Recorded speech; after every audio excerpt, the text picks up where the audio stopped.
This is the first fly in our fly time series here of 6 videos. And this is the first one. And it's a Caddis larvae. It's going to be the first step here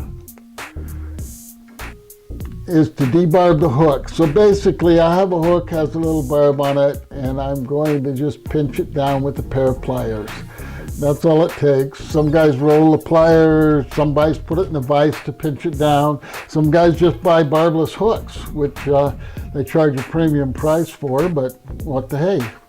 And then we're gonna put the hook in a vise, and you'll notice that it's got a nice little curve to it. This is,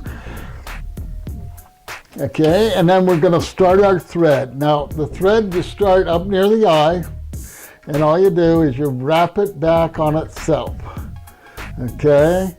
And there you go. Our thread is started, okay?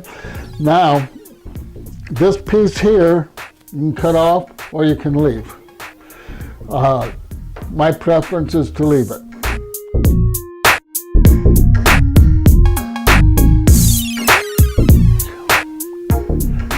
We're going to wrap the entire hook all the way. And the reason I left this piece here is I can use it to make sure that each of my wraps, all I gotta do, if they're spaced a little bit out, I just pull on that and it moves them right in. And so I can get a nice base on my thread. And the reason that you wrap this hook all the way is that you want the hook, this thread base on the hook, because it keeps the materials from sliding around on the hook.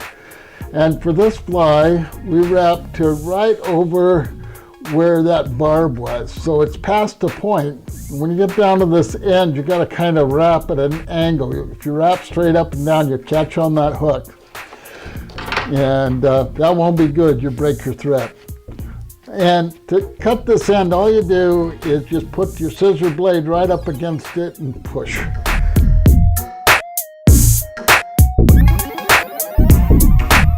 The next step in this fly is dubbing. Okay, we're going to start with a little bit of dubbing. It's in my hand here. And I just grab a little bit and I put it, and just a little bit, and I put it on the thread, just enough to cover the thread. And I just continue doing that, making a small noodle, as small as I can, but covering the thread all the way, you know, and for this fly, maybe 2.5 inches or so. Not too much, but you just keep working on it. Sometimes it helps to just wet your fingers a little better, and it makes it hold on there a little better. And if you don't have enough, once we start wrapping, if you're a little short, you can always put more on. There's no, you know, it's pretty easy.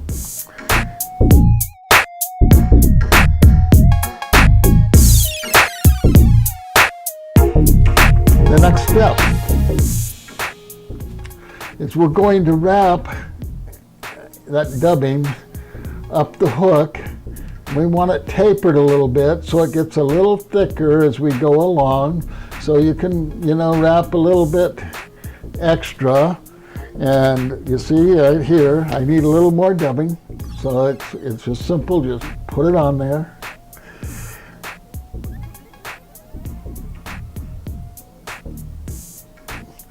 And we're going to wrap to about 2/3 the way up that hook. So we're a little over 1/3. And remember, we're going to be tapering it up so it gets a little larger as we go. And we can do just a little bit more. Remember, keep it thin. It's better to take several wraps and turns on it, on your fly, than to just make it with one big glob, okay? So there we go. We're right there at that 2/3 spot, and I'm gonna stop right there.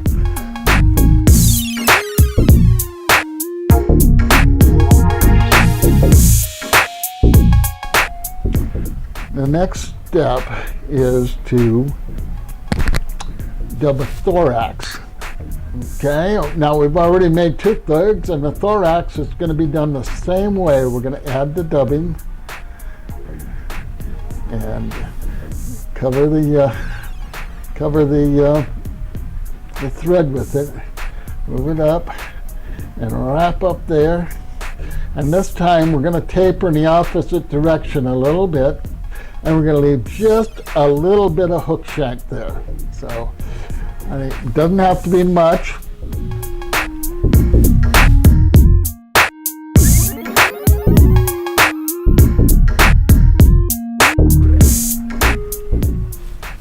And then finally, to finish off, we're going to wrap on that shank a little bit of a head. Okay, and then whip finish. This is a whip finish tool right here. It spins real easy on this little shaft, and what you want to do is you want to face about that way. Put your finger on that to keep it from spinning to start with. And I'm going to put that hook right here, this top hook, right on the thread, and I'm going to pull the back up here, and then I'm going to pull the thread up and over the fly, and I'm going to release it to spin.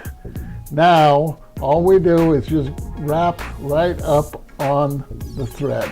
About 5 wraps, we slip that back part out, and we pull it down really easy like that. So that way we never have that thread loose for the whole fly.